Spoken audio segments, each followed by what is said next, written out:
Monsoon শুরু হওয়ার পর থেকে সাইক্লিং করাটা প্রায় বন্ধই হয়ে গিয়েছিল।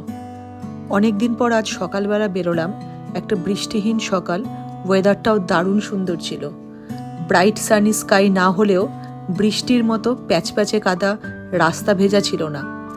যদিও গতকাল রাতে বেশ বৃষ্টি হয়েছিল, কিন্তু সকালটা ছিল একটা সুন্দর সকাল। বেরিয়ে পড়েছিলাম পাটুলির দিকে রাইডিংয়ের জন্য, যেটা আমার সব সময়ের একটা পছন্দের রাস্তা। আর এই রাস্তাটা কিন্তু সাইক্লিস্টদের জন্য সব থেকে সুবিধা। এত চওড়া রাস্তা হওয়ার জন্য গ্রুপে সাইক্লিং করতে বেশ ভালো লাগে। অনেক দিন পর আজকে বেরোলাম, একটা এক্সারসাইজও হলো, আবার রাইডিংও হলো।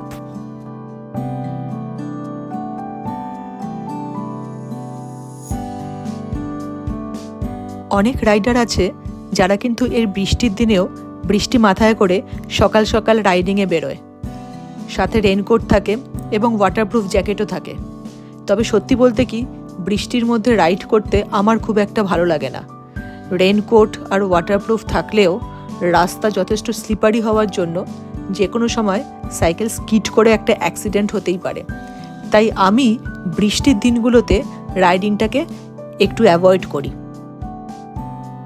পাটুলি এসে দেখলাম চারপাশটা একদম গ্রিন হয়ে আছে। এখানে 10 মিনিট আমি বসবো, একটু রেস্ট নেব, তারপর আজকের মতো আমার রাইড শেষ হবে, আবার আমি বাড়ি ফিরে যাব।